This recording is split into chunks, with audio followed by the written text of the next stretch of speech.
தமிழ்நாடு கேரளா எல்லையில் 6 மணி நேரமாக போக்குவரத்து துண்டிக்கப்பட்டுள்ளது. விஸ்வநாதபுரம் என்ற இடத்தில் குளம் உடைந்து சாலையில் வெள்ளம் கரைபுரண்டு ஓடுகிறது. குளம் உடைந்து சாலையில் வெள்ளம் பெருக்கெடுத்து ஓடுவதால் தமிழ்நாடு கேரளா இடையே போக்குவரத்து பாதிப்பு ஏற்பட்டுள்ளது. தென்காசியிலிருந்து வரும் வாகனங்கள் மாற்றுப்பாதையில் செல்கின்றன. அண்மை செய்தியாக பார்த்து வருகிறோம். தமிழ்நாட்டில் பரவலாக கனமழை பெய்து வரக்கூடிய சூழலில் தமிழ்நாடு கேரளா எல்லையில் 6 மணி நேரமாக போக்குவரத்து பாதிப்பு ஏற்பட்டுள்ளது.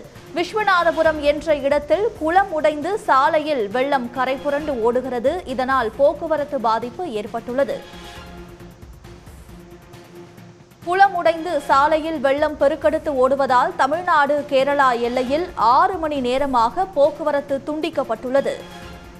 கனமழையால் செங்கோட்டை கொல்லம் தேசிய நெடுஞ்சாலையில் குளம் உடைந்து 6 மணி நேரமாக போக்குவரத்து துண்டிக்கப்பட்டுள்ளது. கூடுதல் விவரங்களுடன் செய்தியாளர் தேவராஜன் இணைப்பில் இருக்கிறார். தேவராஜன், தமிழ்நாடு கேரளா எல்லைப் பகுதியில் 6 மணி நேரமாக போக்குவரத்து துண்டிக்கப்பட்டிருக்கு. வேறு மாற்று பாதைகள் என்னென்ன இருக்கிறது? மேலும் இந்த தண்ணீரை முழுவதுமாக வடிவதற்கு என்னென்ன ஏற்பாடுகள் செய்யப்பட்டிருக்கு? அதாவது தென்காசி மாவட்டத்தில் பெய்து வரும் பெருமழையில இன்னைக்கு செங்கோட்டையிலிருந்து விஸ்வநாதபுரம் என்ற பகுதியில கேரளா செல்லும் தேசிய நெடுஞ்சாலையில் அருகே உள்ள தஞ்சாவூர் குளம் என்ற சிறிய குளத்தில் உடைப்பு ஏற்பட்டுள்ளது. இதன் காரணமாக தேசிய நெடுஞ்சாலையில் வெள்ளம் வந்ததால் தென்காசியிலிருந்து கேரளா செல்லும் போக்குவரத்து துண்டிக்கப்பட்டது. 5 மணி முதல் 10 மணி வரை சுமார் 5.5 மணி நேரம் இந்த போக்குவரத்து துண்டிக்கப்பட்டது. தகவல் அறிந்து வருவாய்த்துறையினர், தீயணைப்பு துறையினர், பேரிடர் மீட்பு துறையினர் அனைவரும் அங்கு வந்து குளத்தின் உடைப்பை சரி செய்யவும், தற்காலிகமாக குளத்தின் இன்னொரு பகுதியில் மாற்று ஓடைகள் மூலம் தண்ணீரை திருப்பி விட்டு வெள்ள நீரை வடிய செய்யும் முயற்சியில் ஈடுபட்டிருக்கிறார்கள். இதனிடையே அந்த பகுதியில் சுமார் 10 வீடுகளுக்குள் வெள்ளம் புகுந்துள்ளது. அந்த வீடுகளில் இருந்தவர்கள் மாடிகளில் தஞ்சமடைந்திருக்கிறார்கள். மாடி இல்லாத வீடுகளில் இருப்பவர்களை போலீசார் பொக்லைன் இயந்திரத்தில் மூலம் மீட்டு பாதுகாப்பான இடத்துக்கு கொண்டு வந்திருக்கிறார்கள்.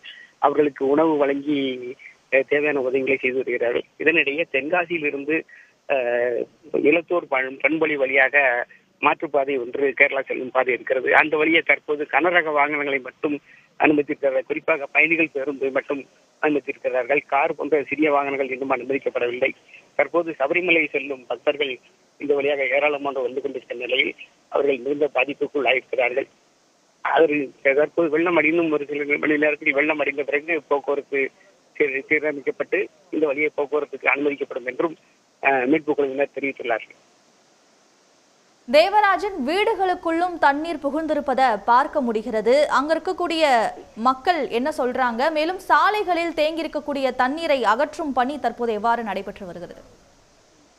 அதாவது வீடுகளுக்குள்ள அந்த வீடுகள் இருக்கிற இடத்துக்கு பின்னாடி அந்த குளத்தின் அருகில் அந்த வீடுகள் இருக்கிறது. ஒரு 10 முதல் 12 வீடுகள் வரை தான் இருக்கிறது. அந்த வீடுகளுக்கு குளத்தின் தண்ணீர் ஆக்ரோஷமாக வந்ததனால் வீடுகளுக்குள் தண்ணீர் புகுந்து வீடுகளின் பக்கவாட்டு சுவரை உடைத்துக் கொண்டு தண்ணீர் சாலை வழியாக பாய்ந்து கொண்டிருக்கிறது. அவர்கள் அதிர்ஷ்டவசமாக பெரும்பாலான வீடுகள் மாடி வீடுகளை கொண்டதாக இருப்பதால் மாடிகளில் தஞ்சமடைந்துள்ளனர்.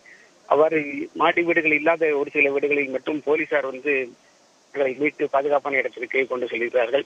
தற்போது தண்ணீர் வடிவதற்கு தேவையான ஏற்பாடுகளையும் பொக்லைன் இயந்திரம் மூலம் மேற்கொண்டு வருகிறார்கள். உடனுக்குடன் செய்திகளை தெரிந்து கொள்ள சன் நியூஸ் பெல் ஐகானை கிளிக் பண்ணுங்க.